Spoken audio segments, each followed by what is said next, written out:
اعوذ باللہ من الشیطان الرجیم، بسم اللہ الرحمن الرحیم۔ محترم ناظرین، السلام علیکم ورحمۃ اللہ۔ آج ہمارا موضوع ہے سلام کی پہلی طلاق پر جبریل علیہ السلام کا نزول۔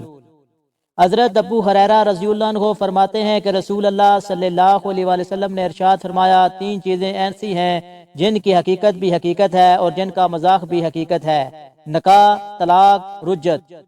حضرت انس رضی اللہ عنہ فرماتے ہیں کہ جب رسول اللہ صلی اللہ علیہ وسلم نے حضرت حفصہ کو طلاق دی تو آپ صلی اللہ علیہ وسلم کو رجوع کرنے کا حکم دیا گیا، آپ نے رجوع کر لیا۔ حضرت عبداللہ بن عمر رضی اللہ عنہ فرماتے ہیں کہ رسول اللہ صلی اللہ علیہ وسلم نے ارشاد فرمایا، اللہ تعالیٰ کو حلال چیزوں میں سب سے ناپسندیدہ طلاق ہے۔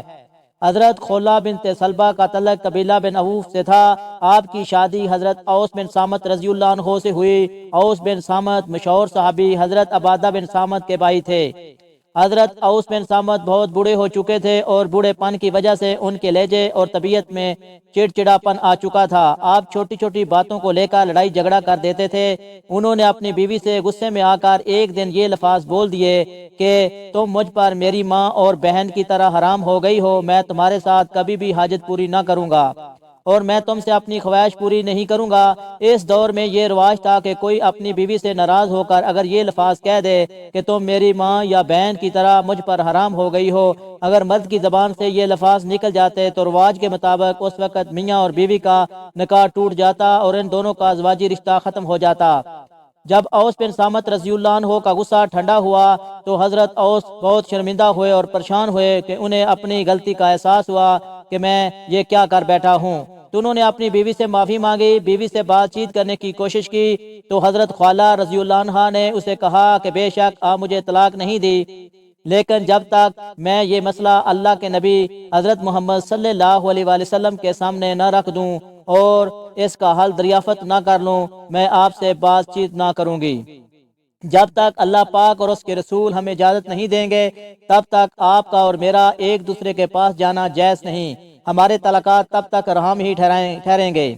حضرت خولہ رضی اللہ عنہ نے اپنے خامد سے کہا کہ آپ حضرت محمد صلی اللہ علیہ وسلم سے یہ مسئلہ پوچھ کر آئیں، اس مسئلے کا حل نبی کریم کیا بتاتے ہیں۔ حضرت اوس بن صامت نے اپنی بیوی حضرت خولہ سے کہا، مجھے اپنے گھر کا مسئلہ نبی کریم صلی اللہ علیہ وسلم کے سامنے پیش کرنے میں شرم آتی ہے، اس لیے میں یہ چاہتا ہوں کہ آپ نبی کریم کے پاس جا کر یہ مسئلہ پوچھ کر آئیں، ہو سکتا ہے کہ ہمارے دوبارہ آپس میں مشاورت ہونے کی کوئی صورت بحال ہو جائے۔ لہذا حضرت خولہ رضی اللہ عنہ سیدھی حضرت عائشہ رضی اللہ عنہ کے حجرے میں تشریف لے گئیں اور اس وقت نبی کریم بھی وہاں موجود تھے۔ حضرت خولہ نے سلام کیا تو نبی مکرم نے سلام کا جواب دیا اور فرمایا، اے خولہ کس کام سے آئی ہو؟ حضرت خولہ نے عرض کیا کہ یا رسول اللہ، آپ کو معلوم ہے کہ میرے شوہر میرے چاچا زاد بھائی ہیں، وہ بہت بوڑھے ہو چکے ہیں، وہ ذرا سی بات پر چڑچڑا پن دکھاتے ہیں۔ میں نے اپنے شوہر سے بے پناہ محبت رکھتی ہوں، آج انہوں نے غصے میں آ کر مجھے کہا ہے کہ تم مجھ پر میری ماں کی طرح حرام ہو۔ پھر حضرت خولہ نے عرض کیا، یا رسول اللہ، مہربانی فرما کر مجھے اس کا کوئی حل بتا دیں تاکہ ہم دونوں پھر ایک دوسرے کے لیے حلال ہو جائیں۔ لیکن نبی کریم صلی اللہ علیہ وسلم نے ساری بات سننے کے بعد فرمایا، اب تم ان پر واقعی حرام ہو گئی ہو۔ حضرت خولہ اور نبی کریم اس مسئلے پر کافی دیر تک باتیں کرتے رہے، لیکن نبی کریم نے فرمایا کہ خولہ، اب تم اپنے خاوند کے لیے حرام ہی ہو۔ جب انہوں نے دیکھا کہ نبی کریم نے فرمایا ہے کہ اب اس مسئلے کا کوئی حل نہیں، اس کے بعد حضرت خولہ رضی اللہ عنہ بہت ہی مایوس ہوئیں۔ انہوں نے اسی وقت وہیں وضو کیا اور اللہ سے دعا مانگنا شروع کر دی، اے میرے اللہ، میرے خاوند اوس بن صامت سے یہ الفاظ کہہ بیٹھے ہیں، میں اپنے شوہر سے بہت پیار کرتی ہوں، اے اللہ ہمارے لیے بہتر فرما جو ہمارے حق میں بہتر ہو، میں نہیں چاہتی کہ میرا خاوند مجھ سے جدا ہو۔ وہ بوڑھے ہو چکے ہیں، انہوں نے غصے میں آ کر مجھے یہ الفاظ کہہ دیے ہیں، میں اب بالکل بے بس ہوں، اب تیرے سوا میرا التجا سننے والا کوئی نہیں، اے اللہ ہمارے لیے کوئی راستہ نکال دے تاکہ تیرا نبی بھی پھر ہمیں ایک دوسرے کے لیے حلال قرار دے دے۔ حضرت عائشہ رضی اللہ عنہ سے مروی ہے کہ حضرت خولہ نے اللہ سے التجا کی اس طرح کہ ہم سب کے آنسو نکل آئے، ہم سب گھر والوں نے اللہ سے دعائیں مانگنا شروع کی تاکہ اللہ تعالیٰ حضرت خولہ کے مسئلے کا کوئی نہ کوئی حل بتا دے۔ ہم سب اسی کیفیت میں دعائیں کر رہے تھے کہ اللہ کی طرف سے رسول اللہ صلی اللہ علیہ وسلم پر حضرت جبریل وہی لے کر نازل ہوئے۔ رسول اللہ کی حالت دیکھ کر حضرت عائشہ سمجھ گئیں کہ اللہ کی طرف سے وہی نازل ہو رہی ہے۔ حضرت عائشہ نے حضرت خولا سے کہا کہ خولا فکر مت کرو، اللہ کی طرف سے وہی نازل ہو چکی ہے، تم بے فکر ہو جاؤ، اللہ نے تمہارے مسئلے کے لیے کوئی نہ کوئی حل ضرور نکالا ہے۔ حضرت عائشہ کی زبان کے یہ لفظ سن کر حضرت خولا پہلے سے بھی زیادہ غم زدہ ہو گئیں، کہیں ایسا نہ ہو کہ اللہ کی طرف سے حکم آ جائے کہ خولا اس کا خاوند ایک دوسرے پر حرام ہو چکے ہیں اور ان کی طلاق ہو چکی ہے۔ رسول اللہ صلی اللہ علیہ وآلہ وسلم کی کیفیت کچھ بہتر ہوئی تو خولا نے رسول اللہ کی طرف دیکھا تو نبی کریم مسکرانے لگے۔ رسول اللہ صلی اللہ علیہ وآلہ وسلم نے حضرت خولا کی طرف دیکھ کر فرمایا، خولا اللہ کی طرف سے تمہارے مسئلے کا حل نکل آیا ہے۔ اللہ پاک نے حضرت جبریل کے ذریعے مجھے وحی نازل کی ہے اور وحی اللہ کے نبی نے حضرت خولا کو پڑھ کر سنائی۔